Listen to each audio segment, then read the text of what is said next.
Hi guys, welcome back to the channel and welcome to my 10 top tips of learning to downwind. I've done it the hard way, I've made some massive errors, and hopefully by watching this you can avoid those and make it a little bit more streamlined to the success of doing or acing a run. And yeah, let me know how you go in the comments below. Before we get into it, really important message. I partnered up with Bear Cottage. It's a children's hospice and they focus on the care of life-threatening illnesses and injuries of very small children. They do an incredible job, and if there's anything that we as a community can do to help them, then I think it would be a great thing. So as an absolute minimum, if you could please subscribe to this video. Believe it or not, that does generate revenue through advertising. Every penny is going directly to the charity. I've also put a link in the description below. Please check that out, and if you're feeling extra generous, if maybe you've got one of my top tips resonates with you, then please donate. It means a huge thing for the kids and the families alike. All right, let's get straight into it. So, number one in my top 10 tips of learning to downwind.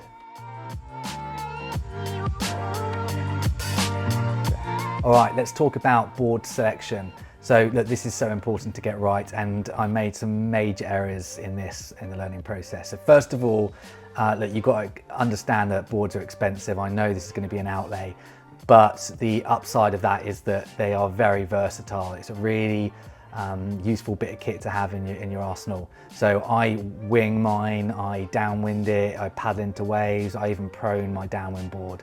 So it gets a lot of use. In fact, it's my most used board in my van at the moment. So understand that you will spend a lot of money on a board, but you're probably going to get a lot of return from it.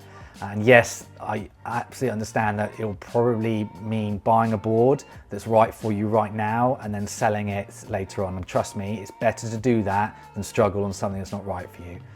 My first board was way too small, and it put me back at least a month until I upgraded to something that was a bit bigger. Okay, so let's talk about length.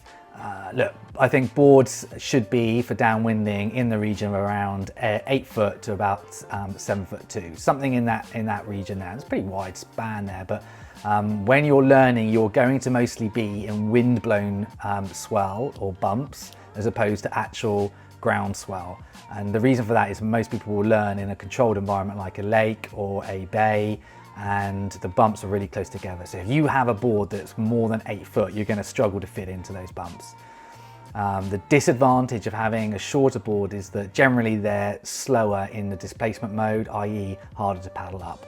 So you want to find that balance, and I think somewhere around the 8 foot to the 7'2", obviously depending on your dimensions, your size, is about right. Width, again, same thing. You don't want to go too big, you don't want to go too narrow. So being too wide, you're going to have an issue with a lot of surface friction. It's going to be harder to paddle up. Yes, it will be more stable, but stability is nothing if you can't paddle it up. So you need to get that balance right. And then obviously on the other end of the scale, you've got a board that's too narrow and you literally won't be able to stand on the thing. So you need to get it right. And I reckon around 24 inches down to about 20 inches is about right. My first one I think was 21 inches, and I found that a little bit challenging to stand on, but this is in the bumps, but actually I don't think that was a bad thing because it teaches you the balance really quickly. So yeah, I think that's about right. Volume, again, super important. The sort of formula that I've fallen upon is for learning this is around your weight plus 40. So I'm 80 kilos and I reckon 120 litres of volume is about right for learning. And stability, that's the last one I want to talk about. The shape of the board needs to be super stable, i.e. like when you're stood on it in bumps, you're not flailing around and falling all over the place. So if you've got a board that's just too thick, it feels a bit like a cork, then you're going to really struggle to be able to put power down and get up onto the foil. So stability is key. All right, let's move on to my top tip number 2.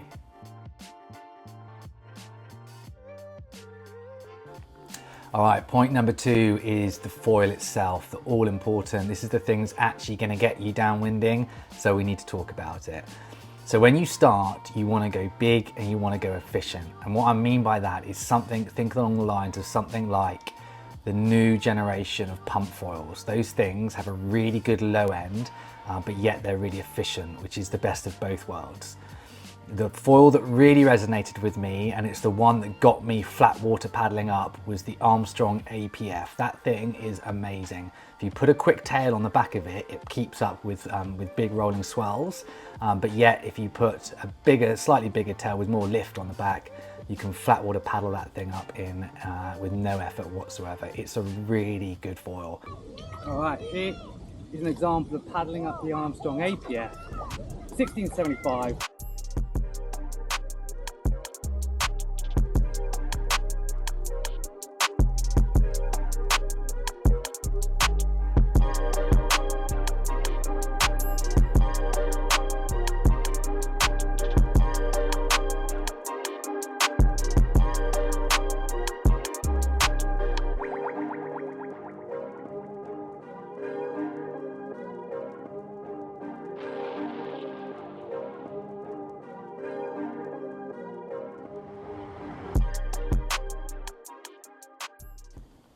The issue you have with foils that size and the span that they have is they're difficult to turn. And when you're learning to downwind foil, the issue being is because the bigger foils that you need to be able to paddle up, because you haven't quite got the skill yet to paddle up smaller foils, they're slower. And the slower foils means that the bumps are going to run underneath you and you need to turn and catch the bumps behind. So there's a lot of turning going on in the early stages of learning to downwind. And that's something you've just got to muscle through. And it's one of the biggest challenges that I found with a foil that size, because it was overpowering me. And actually the reality of it is once you're up on foil, foiling or downwinding with a smaller foil is way easier. That's the annoying thing, but you're just never going to be able to paddle up a smaller foil in the early stages. So you've got to learn to foil big foils again, which is yeah, something that I wasn't really expecting in my journey, but something you just got to get through. In terms of the foil setup that I highly recommend to people, this is just from my experience and the foil that I've used, is the Armstrong APF 1675 with the Performance 795 mast, a 60 centimeter fuse, and the Glide 220 tail. That setup was just amazing for flat water paddle up all the way through to riding swells out in the open ocean, and obviously the pathway of going into bay runs and everything else in between, surfing it. It's a really good foil, good range of low and high, which is what you want, and it allows you to turn at the same time. So yeah, highly recommend that.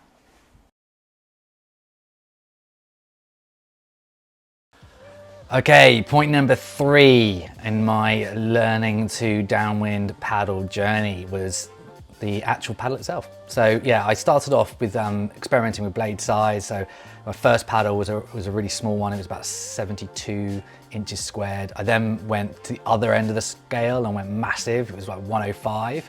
I used that one for quite a while, and that blade took me all the way from being in the bumps, well, flat water paddling, being into the bumps, in bays, and then going into the open ocean. What I found is that a blade that size in the open ocean actually was quite difficult because I couldn't get the cadence down. And what happened is I actually borrowed, because I forgot my paddle, I borrowed someone else's paddle for an ocean run, and it was so much easier with a smaller blade because I could really just get the cadence that I needed to get up onto the foil that I was using at the time. So my recommendation is something around 82 inches squared for the blade size. I think that's a really nice balance of being able to get power down, but at the same time as being able to get the cadence without putting too much strain on your shoulders. In terms of the length of the shaft, so again, as my previous video mentioned, I started off with an adjustable to get the height right for me, and then I went on to a fix, and I've not gone back to an adjustable. I found with the adjustable ones that they used to fill up with water and it was just becoming really heavy. So yeah, it was good to be able to get that height or length correct to begin with. But fixed for me, I think it's lighter. I just prefer it.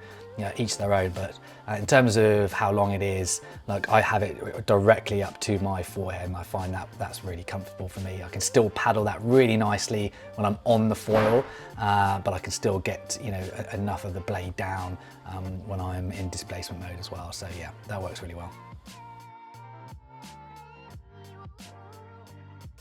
All right, number 4. There we go, 4.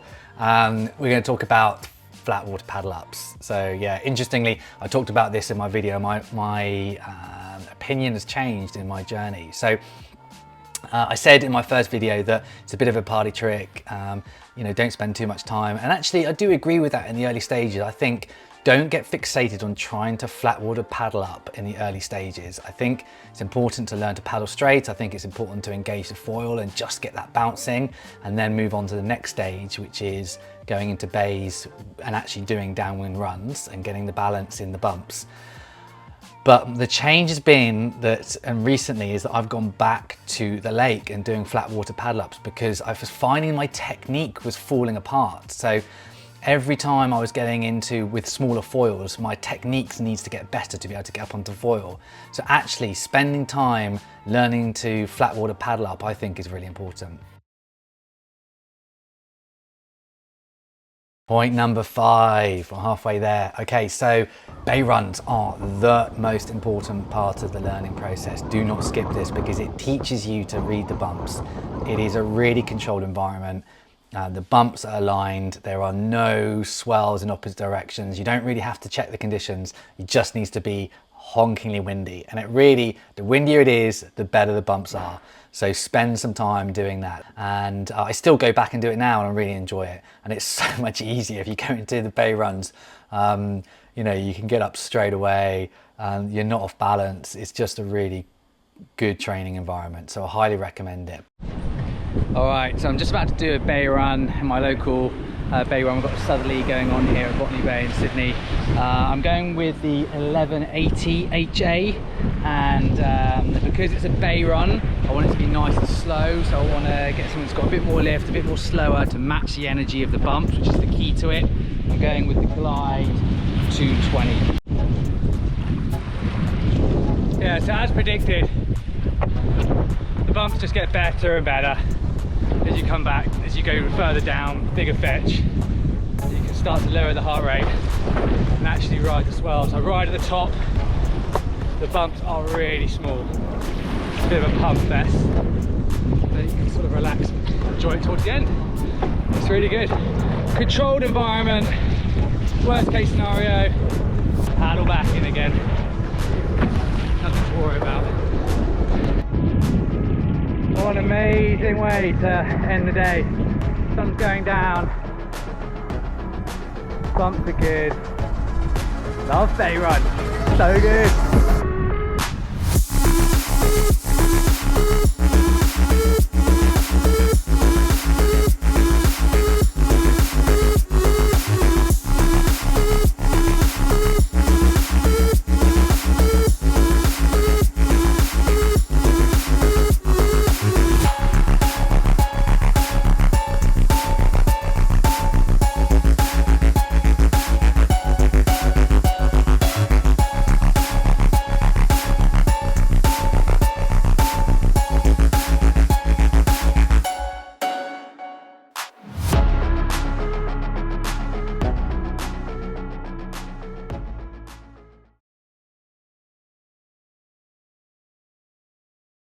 All right, number 6. So the next part of the journey, I think, is introducing some instability to your paddling. So that's going into surf. And I think, again, that hand in hand with the bay runs is a really important process because there's a lot of water moving and you need to get that sort of, you know, feel your legs with the water moving. You're going to fall in lots. That's part of the process.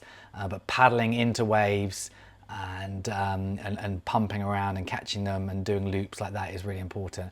And actually it's really good fun. I really enjoy it. I still do it all the time now. If it's not perfect proning, I'll go and do that because it's good practice for paddling up and pumping a big board.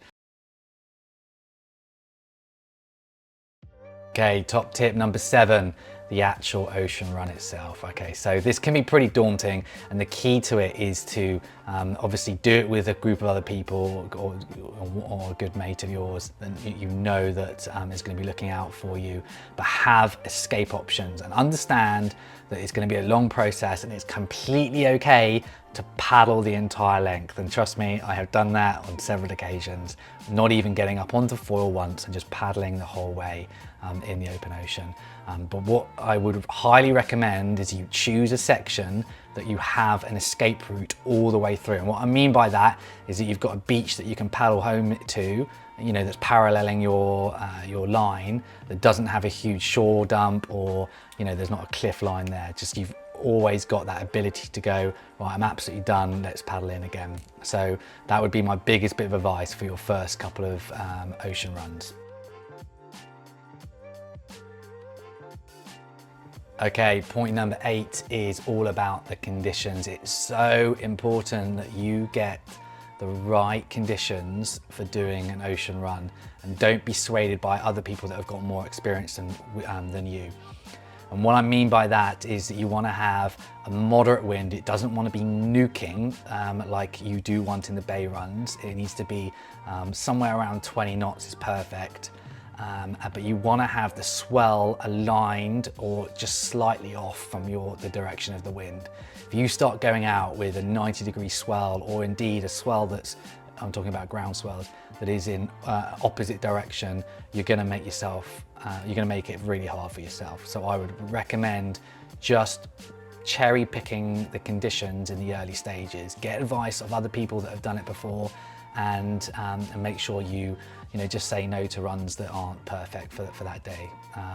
Also, a really good point to note is that if you go out and you think the conditions aren't great in the first sort of 10 minutes, stop then and then paddle back in again. And I've had a few sessions where I've done that. I've gone out and just gone, look, it is a washing machine out here. I'm not ready for these conditions, and just paddle back in again, and saved myself an hour and a half of pain and misery, and just went for another day when the conditions are really good.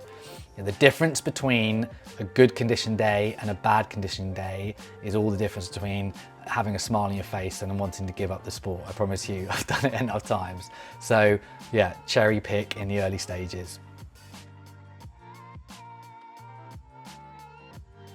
All right, this leads me nicely on to point number 9, which is safety. Now, I'm gonna do a video dedicated to this because it's something that's very close to my heart as a rescue pilot. We spend a lot of time helping people out in the ocean when things go wrong. But spend some time thinking about your personal safety. It is your responsibility to be able to get yourself out of trouble. Do not rely on other people, and that's the key to it. So the ways in which we can mitigate that is make sure you are hydrated and well fed before going in. The biggest cause of people needing rescue is through fatigue, and then them causing injury thereafter. So I always take water with me in a backpack, hydration pack. I always take a little bit of food, like in terms of like an energy gel, but I don't use it. That is for an emergency. I always make sure that before going on a run, I'm hydrated and I am well fed and I feel good. I've got lots of energy. That's critical. Obviously, wear a life jacket. I'd say that's a must. And also make sure you tell someone where you're going for the start and the finish. The best way of doing it in this day and age is that everybody's got a mobile phone. Buy yourself a really cheap mobile phone cover, a little waterproof casing, and put that into your life jacket. And that is an amazing mode of being able to call or tell someone that you're in trouble if you need it. Make sure that you have got a rescue service on speed dial. That's what I do. Marine rescue, I've got that in my favorites, and I can call Siri and he will help me if I need it. But as I've said to you before, the key to it is to not to get into that position. Make sure you are well prepped, you're going out in the right conditions, and you are feeling fit within yourself. Do not put yourself in a position that you're going to need saving, is the key. But as I said, I'm going to do a whole video on all of the gear that you need, from the absolute basics up to the best level of safety that you can have. And that will be coming out in probably about a month or so. So look forward to that one. All right, we're finally Well, we've nearly got there. Point number 10. This is the last one. So look, I think this one is all about commitment. And what I mean by that is that it's a difficult sport to learn. There's no two ways about it. It just needs a bit of commitment. In fact, I really sort of stopped winging when I learned to downwind. It was a conscious decision at the beginning because I knew that I needed to put the time in, but very quickly I just didn't want to wing anymore. All I wanted to do was downwind because it's so addictive. So actually, it sounded pretty daunting at the beginning to stop winging because I loved it so much. But actually, within about a month, that's all I wanted to do was catch swells and go downwind when it was windy. And so now I'm at the stage where I sort of cherry pick depending on what the conditions are doing, whether I want to wing or whether I want to downwind. But at the beginning, I would say go all in. Just dedicate all the time that you have. I know most people are time poor. Just spend that time learning to downwind because otherwise the skill fade is really high, I found, with learning to downwind paddle. If I don't do it for a while, I feel like I've gone backwards slightly. So just dedicate, pack away your wings, pack away your prone board. Only do that if the conditions, aren't right. But to be honest with you, on any given day, you can do one of the points that I've mentioned previously, which is, go into a bay run or go into the lake, do some flat water stuff, practice your paddling. There's so much you can do, or have a rest day. But yeah, please, I would recommend committing to the cause, and you will reap the rewards afterwards from doing that. All right, that is it. That is the top 10 tips that I give to you as my gift for learning to downwind. Look, I've really enjoyed the journey. It's been not easy, and I still get humbled to this day and have shockers like we all do, but it's incredibly rewarding. I love it. I love the community, and it's just another part of the sport that's it's so amazing to take part in. If you've got any questions, please reach out. I will do my utmost to get back to you. As I said at the start, please subscribe, guys. It's really going to really help out this charity, and I want to make this into something big and get our community doing something worthwhile. Okay, right, let's clock out, and I'll see you in the next one. Cheers.